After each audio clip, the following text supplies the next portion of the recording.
Hello, good morning viewers, welcome to back my YouTube channel. आप सब कैसे? उम्मीद करती हूँ आप सब बहुत अच्छे होंगे और हमेशा ही ऐसे खुश रहिए। आज लेकर आई हूँ फिर से एक कमाल की वीडियो जो आपके बहुत सारे पैसों की बचत करेगी। सर्दियों से जुड़े हुए बहुत काम की यूजफुल टिप है। वीडियो को एंड तक देखिएगा। आप मेरे चैनल पे आ ही गए हैं तो चैनल को सब्सक्राइब कर लीजिएगा। हम महिलाएं किचन में डेली ही काम करती है। आपने देखा होगा इन बर्नर के बीच में काफी सारी जगह होती है। जैसे कि आप मेरे गैस स्टोव को देख सकते हैं, इसके बीच में ना काफी सारी स्पेस है। अब ये जो जगह होती है ना, गर्म होती है, तो इस गर्म जगह का हम यूज कर सकते हैं बेलन को सुखाने के लिए। विंटर सीजन में ये जो बेलन होती है बिल्कुल भी सूखती नहीं है। हम धो के रख देते हैं पर इसमें नमी बनी रहती है और जब रोटी बनाते हैं तो रोटी चिपकती है। यही जो टिप मैंने आपको बताया है, यही आप मानसून की सीजन में भी यूज कीजिएगा। दूसरा, हम जो पानी पीते हैं, स्पेशल जब हम किचन में काम करते हैं तो महिलाएं खुद पे ध्यान नहीं देती हैं। बीच बीच में हमें पानी पीते रहना चाहिए जितने हमारी बॉडी को रिक्वायरमेंट होती है। सर्दियों के मौसम में पानी बहुत ज्यादा ठंडा होता है, तो एक लोटा भर के या ग्लास भर के आप इस तरीके से गैस स्टोव के साइड में ये जो जगह है यहाँ पे रख सकते हैं। पानी जो है वो हल्का सा गर्म हो जाएगा जिसे आप आराम से पी सकती है। इसी के बीच में अभी भी काफी सारी जगह है। अगर आप इस तरीके से इस्तेमाल नहीं करना चाहते तो किचन डस्टर या कोई ऐसा कपड़ा जिसको नमी आपको हटानी है, जैसे ये मेरे बच्चे का जो मफलर है, मुझे अभी इसकी जो नमी है वो हटानी है क्योंकि काफी ज्यादा ठंडा है, अभी बच्चे को पहनाना है। पर यहाँ पर देखिए बीच में काफी ज्यादा गर्माहट होती है, इसी का मैं यूज करूंगी। ये जो मफलर है या कैप है मैं इसके बीच में रख दी हूँ। अब क्या होगा कि अच्छे से गर्म हो जाएगी, इसके अंदर कुछ नमी है तो वो निकल जाएगी और जो गर्माहट है वो बराबर बनेगी। तो आप इस जगह का इस्तेमाल कर सकते हैं इस सर्दियों के मौसम में। उम्मीद करती हूँ ये सिंपल सा टिप आपको पसंद आया होगा। इस ठंड के सीजन में हर घर में जैकेट का इस्तेमाल किया जाता है। जब हम जैकेट का इस्तेमाल करते हैं तो देखिए जैकेट या ये जो स्वेटर है इनमें कुछ इस तरीके से रुए आ जाते हैं, जैसे मैं आपको दिखा रही हूँ। ये देखिए, मैं पास से आपको दिखा रही हूँ, इसमें देखिए कुछ रुए आ चुके हैं। अब इन रुओं को हम कैसे हटाएं? वैसे तो मार्केट में काफी महंगे टूल मिलते हैं इन रुओं को हटाने के लिए, पर अगर आप कोई पैसा खर्च नहीं करना चाहते हैं या आपके पास कोई एक दो जैकेट या एक आधा ही ऐसा कोई कपड़ा है जिसमें इस तरीके से रुए निकल रहे हैं, तो ये हैक आपको बहुत ज्यादा पसंद आएगा। ये जो रेजर होती है ना, इसका हमें यूज करना है। देखिए मैं पास से आपको दिखा रही हूँ, बस हल्के से आपने चलाना है। कोशिश कीजिएगा आप हाथों पे इस तरीके से पकड़ के ना यूज करें, इसे सरफेस पे रखें। मुझे आपको दिखाना है इसलिए मैं सावधानी से आपको दिखा रही हूँ, नहीं तो कपड़ा भी ना कट जाता है गलती से। हल्के हल्के से बस आपने ये रेजर को इसके ऊपर चलाना है। आप देखेंगे जितने भी रुए आपको दिख रहे हैं ना, ये सारे के सारे निकल जाएंगे। बस हल्के हल्के से, जैसे मैं आपको दिखा रही हूँ ऐसे ही चलाइएगा, बहुत ज्यादा ताकत मत लगाइएगा। ये रुए बहुत आसानी से कट जाते हैं। ये देखिए, बस इसको मैंने जैसे जैसे चलाया जितने रुए थे वो निकल गए। इस तरीके से आप ना घर बैठे बिना पैसा खर्च करे हुए ये यूज एंड थ्रो वाली ब्लेड का यूज करेंगे तो ज्यादा अच्छा है। जो ब्लेड होती है उससे कट लगने का डर रहता है कपड़े में, तो ये जो यूज एंड थ्रो वाली ब्लेड है इसका यूज करेंगे तो ज्यादा अच्छा रिजल्ट मिलेगा और आपके कपड़े को भी कोई नुकसान नहीं होगा। उम्मीद करती हूँ यह टिप आपको सबसे ज्यादा पसंद आई होगी। ये 10 रुपीज या 20 रुपीज में लोकल मार्केट में मिल जाता है। आप इसे घर पे लेके आइए और इस तरीके से अपने कामों को आसान कीजिए। विंटर सीजन आते ही ये जो मफलर है, ये जो कैप है, हर कोई यूज करता है। हमें ठंड से ये बहुत ज्यादा बचाती है। देखिए ये हमारे सिर में लगी होती है, इसकी वजह से ये ज्यादा गंदी तो नहीं होती है जैसे कि हमारे जैकेट या पजामा वगैरह गंदे होते हैं, स्पेशल बच्चे या बड़ों के। इस तरह की टोपे जब हम पहनते हैं तो आपने देखा होगा इसमें से बैड स्मेल आती है। अब बिना धोए इन्हें कैसे साफ करें? तो आप ले लीजिए टेल्कम पाउडर, कोई सा भी टेल्कम पाउडर जिसकी खुशबू आपको पसंद हो, वो आपने अंदर की तरफ, जैसे मैंने इसे पलटा था वैसे पलटना है आपका ये जो मफलर या टोपा है। उसके बाद में आपने इसके अंदर इस पाउडर को अच्छे से छिड़क देना है, जैसे मैं आपको दिखा रही हूँ। आपको लगता है तो आप अच्छे से इसे छिड़क दीजिएगा ताकि एक्स्ट्रा कोई पाउडर इसके अंदर ना रहे। पर हाँ, इस टोपे के अंदर जितनी भी बैड स्मेल है पसीने की, वो सारी की सारी हट जाती है। उम्मीद करती हूँ यह टिप भी आपको जरूर पसंद आया होगा। घर में छोटे बच्चे हैं तो देखिए टोपा आप भी बच्चों को पहनाते होंगे और बिना धोए आप इस तरीके से बैड स्मेल हटा सकते हैं। सर्दियों के मौसम में हम इस तरह के जैकेट भी पहनते हैं। बहुत बार इन जैकेट के ऊपर रिंकल्स आ जाते हैं या जो हमारी स्वेटर वगैरह होती है वो सिकुड़ जाती है, तो हमें इसे प्रेस करने का मन करता है। तो कभी भी डायरेक्ट प्रेस एक तो इसके ऊपर चलाना नहीं है, अगर आप चलाओगे तो देखिए ये खराब हो जाएगा। आप ले लीजिए न्यूज़पेपर या सिंपल कोई सा भी पेपर जो इंक ना छोड़ता हो गर्म होने पर।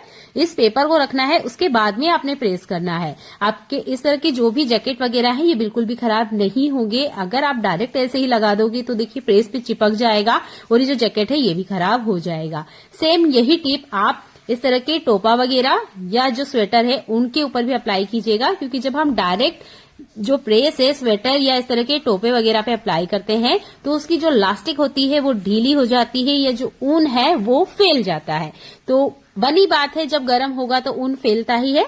अगर आपको प्रेस करना है या इसकी नमी हटाना है, गीला है, जल्दीबाजी में आपको पहनना है तो आप पेपर का इस्तेमाल करें, उसके बाद ही प्रेस करें, बिना इसके ना करें। आपका जो भी जैकेट है, स्वेटर है वो खराब हो जाएंगे और जो गर्माहट है वो भी नहीं देंगे। अभी आपने मॉफलर धोया है या टोपा वगैरह धोया है और आपने उसे सुखाना है, हम ड्रायर में कितना भी इन्हें घुमा ले पर इसके अंदर जो नमी होती है वो नहीं जाती है। तो उसके लिए आप इस प्रेस का इस्तेमाल करें और प्रेस जब यूज कर रहे हैं तो पेपर का भी जरूर इस्तेमाल करें। ऐसा ही कमाल का यूजफुल हैक मेरा केची से जुड़ा हुआ है। जो लोग सिलाई वगैरह करते हैं उनके पास मशीन का तेल बहुत आसानी से मिल जाएगा, पर मेरी तरीके से भी कुछ होते हैं जो सिलाई वगैरह बिल्कुल नहीं करते हैं पर केची का तो इस्तेमाल हर घर में होता ही है। तो आप ना सरसों का तेल लीजिएगा। सरसों का जो तेल होता है वो अच्छे से एक तो जंग हटा देता है, दूसरा ये ठंड में बिल्कुल नहीं जमता है। आपका जो केची वगैरह है वो चल नहीं रहा है या इस तरीके से जंग पकड़ने लग गया है, जब हम इन्हें लॉन्ग टाइम इस्तेमाल नहीं करते हैं तो आपने देखा होगा ये केची बिल्कुल भी फ्री नहीं होती है। जैसे हम इसे इस तरीके से चलाते हैं, जिससे मैं आपको दिखा रही हूँ, यहाँ पे ना हल्का सा हमें कड़ापन महसूस होता है या हार्डनेस महसूस होती है कि हाँ भाई कुछ फंसा हुआ है या ये ठीक से काम नहीं कर रही है। तब आप सरसों के तेल का इस्तेमाल करें, इस तरीके से डालिए जैसे मैं आपको दिखा रही हूँ। और जितना हो सके केची कुछ इस तरीके से होनी चाहिए कि आप जैसे ही चलाएं ये आपको बिल्कुल भी तकलीफ ना दे और ये एकदम फ्री होनी चाहिए। ये देखिए मैं आपको छोड़ के दिखा रही हूँ। इस तरीके से आपकी केची अगर फ्री है या एक हाथ से ही कुछ इस तरीके से ये हिल रही है तो आपकी केची बढ़िया है, कोई दिक्कत नहीं है।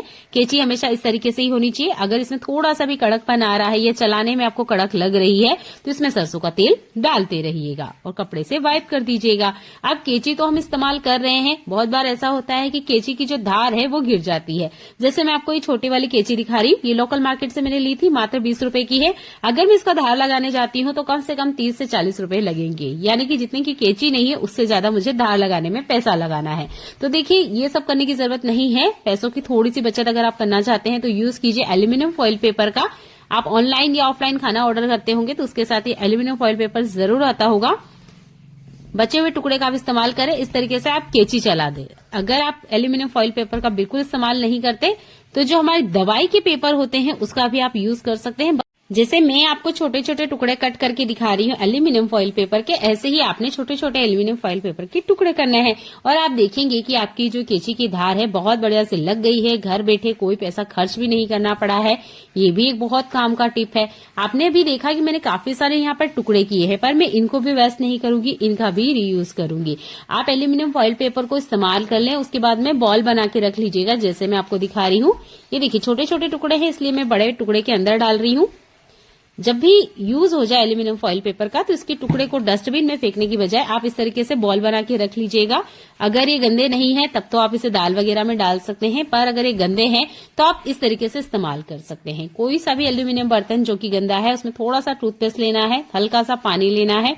अगर ये बहुत ज्यादा गंदा है तो आप पानी की बजाय विनेगर लीजिएगा। और ये जो बॉल बना के हमने रेडी की है ना, इससे हमें क्लीनिंग करनी है। यहाँ पे जूना यूज नहीं करना है, स्क्रबर यूज नहीं करना है। आपने ये जो बॉल बना के रेडी की है इसका यूज करना है। आपके सामने ही मैं दिखाऊंगी, जो कढ़ाई आपको साफ दिख रही थी उसमें से कितनी सारी गंदगी बाहर निकल के आई है, क्योंकि हमारा टूथपेस्ट भी व्हाइट था, पानी भी क्लीन था और जो हमारा एल्यूमिनियम फॉइल पेपर था वो भी साफ था। उसके बावजूद भी आप देखेंगे कि इस कढ़ाई के अंदर से कितनी सारी गंदगी निकल रही है। अगर एल्यूमिनियम की कढ़ाई धोने के बाद भी क्लीन नहीं हो रही है, बहुत सारे दाग धब्बे हैं या पीले पीले निशान हो रहे हैं कढ़ाई के अंदर, तब तो आप ये टिप हफ्ते में 2 बार जरूर अप्लाई करके देखिएगा। आपका जो बर्तन है बिल्कुल नया सा चमक जाएगा। कोई कहेगा नहीं कि आप इस बर्तन को डेली इस्तेमाल करते हैं। देखिए आपके सामने ही मैं इसे क्लीन करके दिखा रही हूँ, काफी सारी गंदगी निकल के बाहर आई है ना। ये बर्तन साफ करने का बहुत आसान सा तरीका है। स्पेशली जो एल्यूमिनियम के बर्तन होते हैं इन्हें आप इन्हीं ट्रिक से क्लीन करें। ये देखिए कितनी सारी गंदगी इसमें से बाहर निकल के आई है। उम्मीद करती हूँ आज की ये छोटे छोटे टिप आपको पसंद आए होंगे। प्लीज आपको कोई भी टिप पसंद आता है तो कमेंट करके बताइएगा। वीडियो को लाइक जरूर किया कीजिए और आप मेरे चैनल पे आ ही गए हैं तो चैनल को सब्सक्राइब कर लीजिएगा। ऐसी काम की वीडियो मैं आपके लिए लेकर आती रहती हूँ जो आपकी घर और किचन की लाइफ को आसान बनाती है, बिना पैसा खर्च करे हुए। जिन काम को करने में हमें काफी टाइम लग जाता है वो काम मिनटों में हो जाते हैं। देख सकते हैं कितनी सारी गंदगी बाहर निकल के आई है। थोड़ा सा पानी डाल के मैं आपको दिखा रही हूँ। ये देखिए एक साफ कढ़ाई में से कितनी सारी गंदगी बाहर निकल के आई है। अब इस कढ़ाई को क्लीन करने की मैं बात दिखा रही हूँ। ये देखिए बहुत अच्छे से बढ़िया से ये चमक गई है। बारिश का मौसम ले लीजिए या गर्मी का मौसम ले लीजिए, उसमें तो हम डायरेक्ट अगर अगर बर्नर पे कुछ इस तरीके से रख भी देंगे तो ये बहुत जल्दी गर्म हो भी जाते हैं और ना ही स्वाद में कोई ज्यादा फर्क पड़ता है। पर विंटर सीजन में ही अगर हम हलवा को गर्म करते हैं, मान लीजिए ये मैं गाजर का हलवा आपको दिखा रही हूँ, अगर मैं इसे बर्नर पे रख के गर्म करूंगी, एक तो ये जल्दी गर्म होगा नहीं, ऊपर से ये थोड़ा सा जल भी जाता है, जिसकी वजह से इसका पूरा स्वाद खराब हो जाता है। तो अगर आपको विंटर सीजन में कुछ चीजों को फिर से गर्म करना है तो आप स्टीम कीजिए उस चीजों को, और उसके लिए आप कुकर का इस्तेमाल बराबर कर सकते हैं। एक तो बहुत कम टाइम लगेगा और ये जो भी चीजें आप गर्म करना चाहते हो बहुत जल्दी से गर्म हो जाएगी। इसी तरीके से अगर हम आटा वगैरह भी रख देते हैं फ्रिज में, तो आटा भी आपने देखा होगा वो बहुत जल्दी से कड़क हो जाता है और फिर से रूम टेम्परेचर आने में काफी ज्यादा टाइम ले लेता है। तो आप इस तरीके से कुकर का इस्तेमाल करें, एक तो कम टाइम लगेगा और जो भी चीजें आप गर्म कर रहे हो वो गर्म भी हो जाएगी और स्वाद भी बिल्कुल भी नहीं बिगड़ता है। आपके बर्तन भी कम गंदे होंगे। कोशिश कीजिएगा आप स्टील का इस तरह का कोई बाउल यूज करें या सेरेमिक के बर्तन का इस्तेमाल करें। अभी के मौसम में आप कोशिश कीजिएगा कि आप ग्लास के या इस तरह के स्टील के बर्तनों का ही इस्तेमाल करें, ताकि फिर से जब आप गर्म करें तो आपके बर्तन को किसी तरह का कोई नुकसान ना हो। प्लास्टिक के बचा हुआ खाना प्लास्टिक के बर्तनों में स्टोर ना करें। फिर से जब हमें उसे गर्म करना होता है तो देखिए हमारे बर्तन निकलते हैं और ठंड में हमारे बर्तन धोने का एक काम और बढ़ जाता है। आप देख सकते हैं हलवा बढ़िया से गर्म हो चुका है और ये हमने स्टीम करके गर्म किया है, तो इसके स्वाद में कोई फर्क नहीं पड़ता है। चलिए देखते हैं एक और कमाल का यूजफुल टिप। देखिए इस तरह के कंघे का इस्तेमाल हर घर में किया जाता है। हमारे घर में भी हर मेंबर अलग कंघा यूज करता है। तो जब कंघे गंदे हो जाते हैं तो आप इसे कैसे क्लीन करते हैं? वैसे तो क्लीन करने के इससे पहले मैंने आपको काफी सारे टिप बता रखे हैं, पर उससे क्या होता है कि हम इमरजेंसी में काम निकाल सकते हैं। पर अगर अभी आपके पास टाइम है तब आप इसे पूरी तरीके से डीप क्लीन करें। कोशिश करें आप थोड़ा सा गर्म पानी लें। ये देखिए मैंने एक बर्तन लिया है, इसमें हल्का सा गर्म पानी डाला है और एक शैम्पू का सेशे यूज करना है। अगर आप बोतल वाला यूज करते हैं तो आप कोशिश कीजिएगा उतना लीजिएगा जितना कि आप एक बार बाल धोने में यूज करते हैं। पानी अभी गर्म है, अच्छे से इसे यहाँ पर आपने घोलना है। शैम्पू बहुत अच्छे से काम करता है क्योंकि ये हमारे शैम्पू बालों के लिए ही यूज किया जाता है। बालों की जितनी भी गंदगी वगैरह होगी देखते होंगे आप कि शैम्पू से बहुत अच्छे से निकल जाती है। वैसे ही ये जो कॉन्ग के अंदर जो गंदगी होती है वो हमारे बालों से ही होते हुए निकलती है, तो इसकी गंदगी निकालने के लिए भी शैम्पू ही बहुत अच्छे से काम करता है। मैंने इसे करके देखा है, बहुत बढ़िया रिजल्ट मिलता है। हल्का कुरकुरा पानी इसलिए लिया है क्योंकि कंघे के अंदर जो गंदगी होती है वो बहुत टाइम की होती है और जम जाती है, जो कि निकलने का नाम नहीं लेती है। गर्म पानी में आप इसे छोड़ दीजिएगा, 5 मिनट के बाद में ये पानी अच्छे से रूम टेम्परेचर पे आ गया था। फिर आप इस तरह का कोई पुराना ब्रश ले लीजिए। अगर कॉन्ग बहुत ज्यादा गंदा है तब आप कपड़े धोने का जो ब्रश होते हैं उसका इस्तेमाल कीजिएगा। टूथब्रश को हटा दीजिएगा। ये जो मेरे पास कंघे थे ये बहुत ज्यादा गंदे नहीं थे, इसलिए नॉर्मल टूथब्रश से क्लीन हो गए थे। अभी आप देख सकते हो कंघे बिल्कुल नए जैसे हो गए हैं। कोशिश कीजिएगा हफ्ते या 15 दिन की गैप में आप ये जो कंघे हमारे घर में यूज किए जाते हैं इनको अच्छे से बढ़िया से डीप क्लीन करें। अगर आप इनको ठीक से क्लीन नहीं करते हैं तो बालों में होने वाले इन्फेक्शन, रूसी का आधा कारण तो यही बन जाते हैं। चलिए देख लेते हैं एक और कमाल का यूजफुल टिप। देखिए हमारे किचन में, वॉशरूम में बहुत सारे ऐसे बर्तन यूज किए जाते हैं जो कंटिन्यू पानी से टच होते हैं। जैसे कि पानी का एक मग्गा बता रही हूँ आपको, 2 मग्गे मैं आपको दिखा रही हूँ। एक मग्गा जिसका हैंडल टूटा हुआ है वो बहुत ज्यादा गंदा है, काफी ज्यादा उसमें पानी के दाग हुए हैं। तो इसे क्लीन करना ना एक बहुत बड़ी सरदर्दी हो जाती है और जब हम कंटिन्यू बर्तन को यूज करते हैं देखिए वो गंदे होते ही हैं। बिल्कुल नया सा चमका के मैं आपको बताऊंगी। आपने लेना है हार्पिक। अगर रेड वाला हार्पिक आप यूज करते हैं तो उसका भी यूज कर सकते हैं, पर मेरे हिसाब से ये जो ब्लू वाला होता है बहुत बढ़िया से काम करता है। आपने इस तरीके से अप्लाई करना है जैसे मैं आपको दिखा रही हूँ। अगर बर्तन बहुत ज्यादा गंदा है, मान लीजिए हद से ज्यादा ही इसमें गंदगी इकट्ठा है, तब आप थोड़ा सा मीठा सोडा भी ऐड कर सकते हो। तो यहाँ पर तो ये मग्गा बहुत ज्यादा गंदा नहीं था, इसलिए मैंने नॉर्मल हार्पिक का ही यूज किया है। पुराना टूथब्रश लीजिएगा, हल्के से स्क्रबिंग जैसे ही आप करते जाओगे आप देखोगे कितनी भी पुरानी गंदगी क्यों ना जमी हुई हो, सब कुछ सेकंड्स में बाहर निकल के आ जाती है। तो ये जो प्लास्टिक के सरफेस या प्लास्टिक का जुड़ा जो भी बर्तन है पानी के दाग की वजह से बहुत ज्यादा गंदा हो चुका है। ज्यादातर ऐसा होता ही है कि जब हम बर्तनों को कंटिन्यू यूज करते हैं वॉशरूम में तो ये बहुत ज्यादा गंदे हो जाते हैं। हफ्ते के एंड में या 15 दिन की गैप में आपने यह काम भी करते रहना है। मग्गे के बाहर वाला हिस्सा मैं आपको दिखा देती हूँ। ये देखिए ये भी बहुत ज्यादा गंदा है। थोड़ा सा हार्पिक में ही आपको लगा के बता रही हूँ, इसमें थोड़ा सा और लगेगा ताकि जो गंदगी है बहुत आसानी से निकल जाए। तो मुझे तो ये तरीका सबसे बेस्ट लगता है। वॉशरूम में या टॉयलेट में भी जो आप बर्तन यूज करते हैं या जो पानी के मग्गे वगैरह, बाल्टी वगैरह आप यूज करते हो, कंटिन्यू जब आप यूज करते हो तो आपने देखा होगा उस पे सर्फ साबुन के व्हाइट से दाग आ जाते हैं, तो वो देखने में बिल्कुल भी अच्छे नहीं लगते हैं। हम तो कंटिन्यू उन्हें यूज करते हैं तो हमें ज्यादा फर्क नहीं पड़ता है, पर जब कोई गेस्ट वगैरह हमारे घर में आता है तो उन्हें ये चीज देखने में बहुत बुरी लग सकती है। हो सकता है वो यूज भी ना करे और घिन भी करे, क्योंकि इन चीजों को साफ जितना आप रखोगे आपकी सेहत के लिए फायदेमंद होगा। अगर ये गंदे रहेंगे तो ये हमारी सेहत को धीरे धीरे करके नुकसान करते हैं।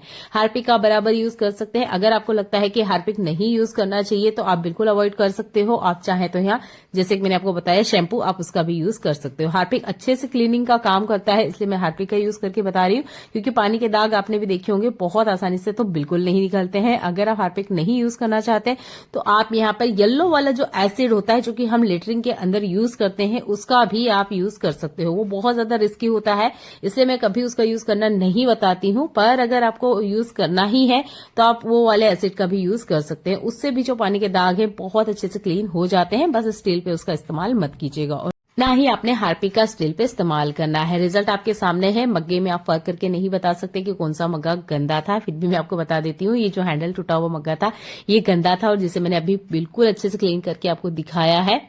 उम्मीद करती हूँ यह वाला टिप आपको जरूर पसंद आया होगा और अपनी डेली लाइफ में इसको जरूर यूज कीजिएगा। आपके बर्तन बिल्कुल नए जैसे दिखेंगे, कोई कह नहीं सकता कि आप इसे डेली यूज करते हैं। चलिए देखते हैं एक और कमाल का यूजफुल टिप। मैंने एक बाउल लिया है, ये सर्दियों से जुड़ी हुई बहुत खास टिप है, ध्यान से देखिएगा। एक ऐसा कंटेनर या बाउल लेना है जिसका आप खाने पीने में यूज नहीं करते हैं। फिर से एक शैम्पू का सेशन लीजिएगा। अगर बोतल यूज करते हैं तो एक बार में जितना आप बालों के लिए यूज करते हैं उतना यूज कीजिएगा। शैम्पू इसके अंदर मैंने खाली कर लिया है। इसके बाद में लेना है हमने व्हाइट वाला टूथपेस्ट। आप कोई सा भी ले सकते हैं, पर कोशिश कीजिएगा इसका कलर व्हाइट ही होना चाहिए, कलरफुल ना हो, रेड येलो इस तरह का कोई टूथपेस्ट नहीं होना चाहिए, व्हाइट कलर का होना चाहिए। लेना सिर्फ हमें एक मटर के दाने इतना है, ये देखिए मटर का दाना होता है उतना ही टूथपेस्ट लेना है, बहुत ज्यादा नहीं लेना है, एक शीशे के अंदर। इसके अलावा लेना है हमने मीठा सोडा। मीठा सोडा की भी क्वांटिटी आप देख लीजिएगा, जितना हमने शैम्पू लिया है उसकी आधी क्वांटिटी में हमें मीठा सोडा लेना है। ये देखिए शैम्पू लगभग 1 चम्मच के आसपास होगा, तो आधी चम्मच इतना मैंने यहाँ पर मीठा सोडा लिया है। इसके बाद में लेना है हमें नींबू। आधा कटा हुआ नींबू है, बीज कोशिश कीजिएगा ना यूज करें। मैं स्पून से मेजरमेंट करके आपको बता देती हूँ, लगभग 3 चम्मच इतना हमने यहाँ पर नींबू का जूस ऐड करना है। इन सब चीजों को अच्छे से आपने मिक्स करना है। आप देखोगे बहुत स्ट्रॉन्ग सॉल्यूशन बनके रेडी हो जाएगा। जैसे ही आप इसके अंदर नींबू डालोगे केमिकल रिएक्शन होंगे, बहुत अच्छे से एक फॉर्म बनके रेडी हो जाएगा। नींबू का छिलका आपने नहीं फेंकना है, स्क्रबिंग के लिए हम इसका इस्तेमाल करेंगे। ये एक पैक बना के बताया है जो कि आपके सर्दियों की आधी से ज्यादा समस्याओं को हल कर देगा, जिसके लिए हम बहुत सारा पैसा खर्च करते भी हैं और बहुत ज्यादा परेशान भी होते हैं। तो ये एक पैक बनके रेडी हो चुका है। इसके अलावा एक और पैक हम बना के रेडी करेंगे जो कि आपके हाथ पैरों की जो रंगत है उसको निखार देगा। कैसे अप्लाई करना है वीडियो में बने रहिए, मैं आपको बताऊंगी कि इन्हें कैसे अप्लाई करना है। एक और एक्स्ट्रा बाउल लेना है जिसका आप खाने पीने में यूज नहीं करते हैं। मैंने यहाँ लिया है वैसलीन, जिसे हम विंटर सीजन में इस्तेमाल करते हैं। आप अगर वैसलीन का यूज नहीं करते तो आप ग्लिसरीन भी ले सकते हैं। 1/4 चम्मच इतना लेना है जितना मैं आपको दिखा रही हूँ।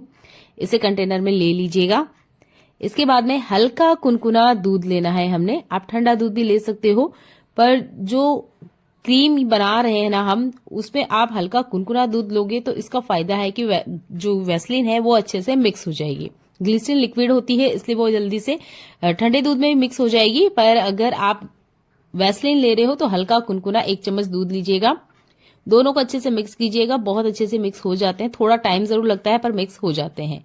थोड़ा सा मीठा सोडा लीजिएगा। ये देखिए अच्छे से आप चम्मच को हिलाते जाइएगा, ये बहुत अच्छे से इसमें मिक्स हो जाएगा। आप इसे तभी बनाइएगा जब आप डायरेक्ट इसे अप्लाई करने वाले हैं, बना के मत रखिएगा, नहीं तो जो वैसलीन है वापस से सेट हो जाती है। हल्के कुनकुने दूध में अच्छे से मिक्स हो जाएगी। अब इसे यूज कैसे करना है, कहाँ यूज करना है। सर्दियों के मौसम आते ही हमारे हाथ पैर के जो जॉइंट होते हैं ये बहुत ज्यादा गंदे हो जाते हैं, काफी ज्यादा इस पे काले काले निशान हो जाते हैं जो कि बिल्कुल निकलते नहीं है।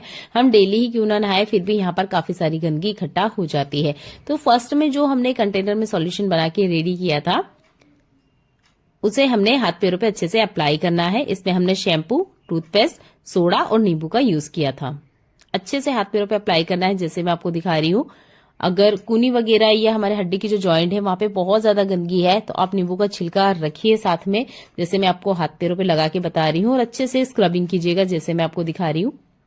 आपने इसमें कुछ एक्स्ट्रा ऐड नहीं करना है, लिक्विड के रूप में हमने यहाँ पर नींबू के जूस का इस्तेमाल किया था और कुछ पानी वगैरह आपने यूज नहीं करना है। बस अच्छे से हाथों पे स्क्रबिंग करिएगा, जैसे मैं आपको दिखा रही हूँ। ये देखिए, नींबू और मीठा सोडा हमारे हाथ पैरों से जितनी भी गंदगी है, भले वो कितनी ही पुरानी क्यों ना हो, उनको बिल्कुल खींच के बाहर निकाल देता है। शैम्पू जो है वो भी बहुत अच्छे से गंदगी को निकालता है। तो मैंने वही सारी चीजें ऐड करी है जो कि बहुत अच्छे से क्लीनिंग का काम करती है। टूथपेस्ट का गुण तो आप जानते ही हो, कितनी भी पुरानी गंदगी है उसको भी बहुत अच्छे से ये निकाल देता है। नींबू का छिलका आपने स्क्रबिंग के लिए यूज करना है। अगर आप यहाँ पर हाथ पैर साफ करने के लिए जो स्क्रबर यूज करते हैं उसका भी यूज कर सकते हैं। मैंने नींबू के छिलके का ही यूज किया है। इस तरीके से हाथ पैरों पे बहुत अच्छे से आप अप्लाई कीजिएगा। मैंने यहाँ मीठे सोडे का यूज किया है, तो कोशिश कीजिएगा आपने ये रेमेडी चेहरे पे अप्लाई नहीं करना है। मीठा सोडा चेहरे पे अप्लाई नहीं किया जाता है, इसलिए मैं हर बार जब भी आपको रेमेडी बताती हूँ, अगर मीठा सोडा यूज किया है तो उसे आपने फेस पे अप्लाई नहीं करना है। यह रेमेडी मैंने हाथ पैरों के लिए ही बताई है, क्योंकि हाथ पैरों में जो गंदगी होती है वो बहुत जिद्दी होती है। स्पेशल विंटर सीजन में तो यहाँ बहुत ज्यादा दाग धब्बे आ जाते हैं जो बिल्कुल भी निकलने का नाम नहीं लेते हैं। थोड़ा सा कुनकुना पानी लीजिएगा, लगभग 2 लीटर, उसमें भी एक शैम्पू का सेशे डाल के आप अच्छे से झाग बना लीजिएगा। उसके बाद में आपने ये हाथों की सफाई करनी है, जैसे मैं आपको दिखा रही हूँ। ये देखिए, आप जब एक ही बार इसे यूज करोगे आप खुद यकीन नहीं मानोगे कि यार इतनी ज्यादा सफाई हम घर बैठे कर सकते हैं। सारी चीजें घर में ही अवेलेबल होती है, उसके बाद भी हम मार्केट जाते हैं, बहुत महंगे दाम पर हम हाथ पैरों की सफाई करवाते हैं और 3-4 दिनों बाद हमारे हाथ पैर वैसे ही हो जाते हैं, क्योंकि हमारी लाइफस्टाइल ही ऐसी है कि हमारे घर के काम है वो हमें करने ही होते हैं। तो देखिए, आप घरेलू महिला है तो ये रेमेडी आपके लिए बेस्ट है। एक जुराब ले लीजिएगा।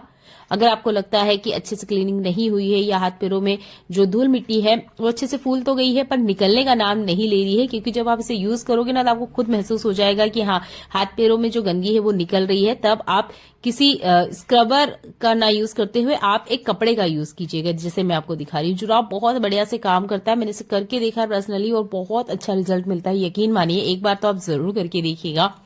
जुराब से आप जितना अच्छे से क्लीनिंग कर पाओगे ना, उतना स्क्रबर भी नहीं आपको करके बताएगा। तो मैंने अच्छे से यहाँ पर हाथ पैरों की जो जॉइंट है या हमारी उंगलियों के बीच में जो गंदगी इकट्ठा होती है, इनको अच्छे से जुराब की हेल्प से क्लीन किया है। अच्छे से आप एक कॉटन कपड़े से वाइप कर लीजिएगा हाथों को। इसके बाद में हमने जो सेकंड क्रीम बनाई थी, वैसलीन, दूध और थोड़ा सा सोडा ऐड करते हुए वो हमने अप्लाई करना है।